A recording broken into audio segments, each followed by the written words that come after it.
if you thought the CNN debate with okay, not debate, it was billed as a town hall, but the CNN town hall with Donald Trump was bad, what followed was even better. Let's talk about it.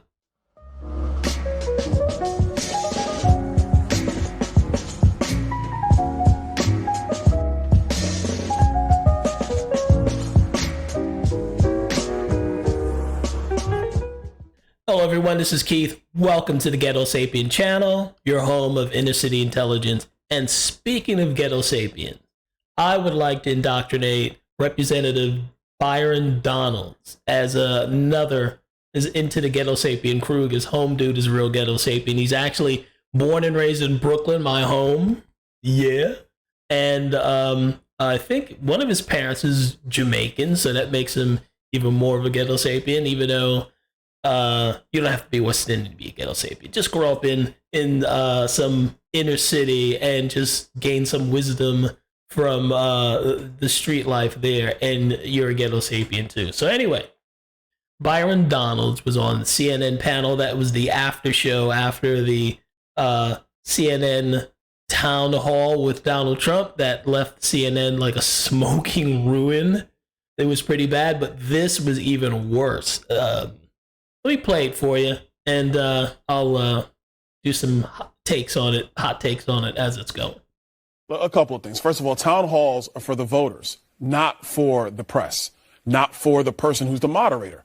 Caitlin spent more time interjecting her own viewpoints or her own views on the situation. Excuse me, those are actually facts. Now, are you guys not going to interject your views on me, or do I get a chance to speak now? If you're speaking falsely, those were facts.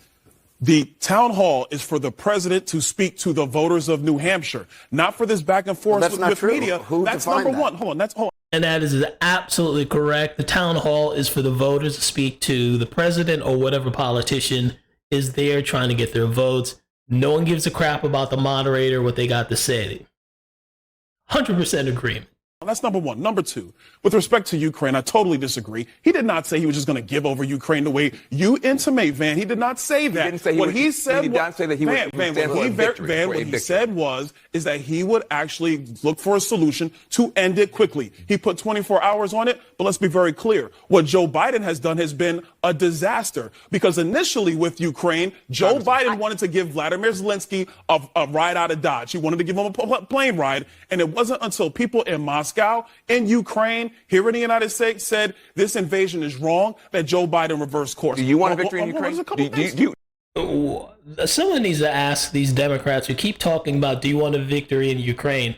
Describe victory. Tell me, define what you mean by victory, where Ukraine completely pushes Russia out of its borders. I mean, you got Ukrainians who consider themselves Russian, so how do you resolve that? How much blood are you going to shed in order for Ukraine to win? Russia's right there. Russia's a huge army, and from what I understand, Russia's not even really putting an effort into the war yet. So I don't know how much more money we're supposed to throw in it, but define victory. That's what they really should do, instead of coming across so bloodthirsty. People are dying, and for what?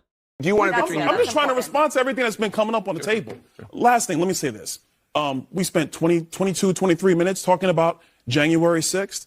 We could have been talking about a whole lot of other issues instead of doing that for the first half hour or so. But let me be very clear. What was said in this town hall about National Guard troops that were authorized by Caitlin was wrong. I'm on the Oversight Committee. I was in 2 hearings on January 6th. It was testified in oversight that Donald Trump authorized National Guard troops on January 4. He followed up in a call with then acting Secretary of Defense on January 5, trying to see where the deployment was on those troops. That is testimony in the Oversight Committee. Everybody testified in Oversight Committee when Nancy Pelosi was Speaker of the House, except one organization, and that was the Capitol Police. Did you read the Secretary Nancy of Defense's Pelosi would book? not allow that. Yeah, why shouldn't we? Why didn't you want the Capitol Police to testify under oath? Yeah, I wonder why. Well, I'm telling you what was testified to in the Oversight Committee under oath. Well, let me just correct you, because what Caitlin was saying was what the former Secretary of Defense wrote in his book. Now that's hilarious. The man just said he testified one way under oath where he had, the penalty of perjury. And Anderson Cooper is saying, well, what he wrote in his book takes precedence over it, and he's not under oath, whatever he writes in his book. It just makes no damn sense whatsoever. And Anderson Cooper, who should know better, it just looks kind of stupid to say what's in a book takes precedence over what's said under oath. Again, under the penalty of perjury. That's just a ridiculous counter argument. He said the president did not. I am telling you what he testified to under oath in the oversight committee. Congressman, can I just ask? Are the facts? Go ahead. You do acknowledge Donald Trump lost the 2020 election, correct? Again, we're going to continue to talk about 2020. No, I mean it's a direct right question. now. Hold on. Let me tell you why. Now, remember what both of them tried to bring this back to the election in 2020. So when you hear them talk about Trump talks about 2020 incessantly. Look who's the ones who are bringing it up. And Byron Donalds is wisely not falling for it. He's trying to push ahead of it. The Democrats see, and it's including the chick in the yellow, she votes, she says she's a Republican, but she's pretty much a Democrat, in my opinion. But they will always try and bring it back to 2020 because no one really likes to hear that. Unfortunately, whatever happened. Move forward. If you got to do mail-in balloting, do what the Democrats did. Master mail-in balloting. We can stop talking about 2020. But notice the Democrats keep going back to it. It ain't Trump's the only one who's obsessed over it. It is the Democrats because they believe it's a weakness for Trump. And it might be, but just be careful. Don't dwell on it too much. Just learn from it. Move forward.